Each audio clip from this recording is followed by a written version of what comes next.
Positive સ્ટોરીમાં આપણે એક મહાભારતની story તો બધાને ખબર જ છે ને. આજે પણ હું જે કહેવાનું છું એમાંથી 80% સુધીની વસ્તુઓ તમને ખબર હશે, 80 થી 95% સુધીની, પણ 5 થી 20% સુધીની એવી વસ્તુઓ છે કે જે કદાચ તમે લોકો ફર્સ્ટ ટાઈમ મારી જોડે ફીલ કરતા હશો કે એ તમને આજે કંઈક એક તમારું જે લેવલ છે બહુ જ અપ લેવલના જ છો, ત્યારે તમે લોકો બધા અહીંયા છો.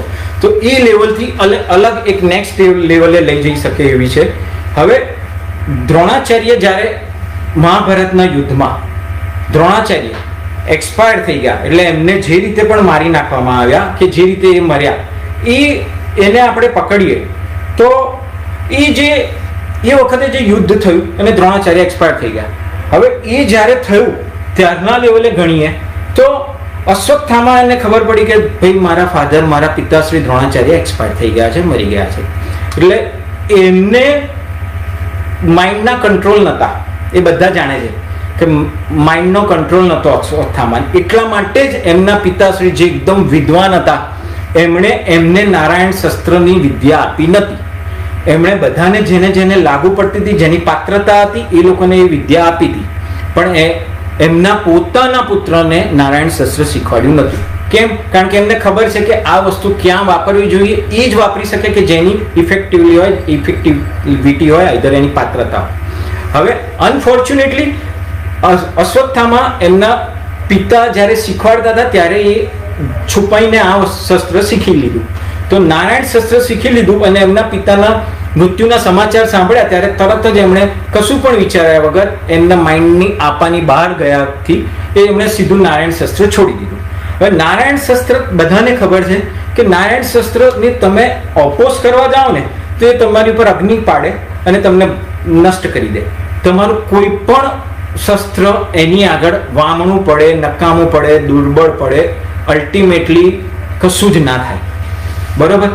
હવે સેમ યુદ્ધમાં ટર્નિંગ પોઈન્ટ માટેની યુદ્ધના મેઇન કિંગ મેકર કૃષ્ણ ભગવાન તો હતા જ. એમણે જોયું કે આ નારાયણ શસ્ત્ર અશ્વત્થામાએ છોડી દીધું છે, એટલે એમણે તરત જ યુદ્ધમાં એમના પાંડવોની જે પણ સેના હતી એમને તરત જ શાંત કરીને ઊભા રાખ્યા. એમને કહ્યું કે બધા જ શાંતિથી ડીપ બ્રીથ કરીને હાથ જોડીને ઊભા રહી જાઓ. ઊભા રહીને તમારા મનને શાંત કરો, ડીપ બ્રીથ કરો અને એવો ક્લિયર થોટ પ્રોસેસ કરો કે અમે યુદ્ધ નથી ઈચ્છતા, અમારે યુદ્ધ કરવું નથી, યુદ્ધને લગતો કોઈ આપણે કરવા વાળો પોઝિટિવ થોટ ના આવવો જોઈએ, યુદ્ધ નથી કરવી, શાંતિ જોઈએ છે અને હાથ જોડીને ઊભા રહો. સેમ એમનું આ સ્ટેટમેન્ટ આવ્યા પછી બધાએ એમને ફોલો કર્યો, આખી સેનાએ.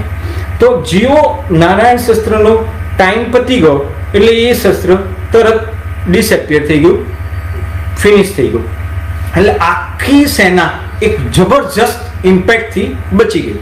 હવે સેમ અત્યારે પણ કંઈક આવો જ સમય આપણો પોતાનો ચાલી રહ્યો છે. તમને બધા જ આને કનેક્ટ કરશો ને તો we are somewhat in same aura right now. Why? કારણ કે પ્રકૃતિના પ્રકોપથી બચવું હશે ને તો આપણે અમુક સમય માટે ઓબ્વિયસલી બધું કામ છોડી દેવું પડીને ચૂપચાપ હાથ જોડી મનમાં સારા વિચાર કરી અને એક સ્ટોપનું પોઝનું બટન દબાવવું પડશે. હવે જો કોરોના પણ એનો સમયગાળો તો થઈ જ રહેલો છે, એને પૂરો થઈ જશે એટલે એ પોતે પણ શાંત થઈ જશે. એટલે આપણે એનાથી પ્રકૃતિને, આપણે આપણી પ્રકૃતિને, આપણા નેચરને આ જ રીતે બચાવી શકીશું, પ્રિકોશન સાથે. આવી રીતે છે.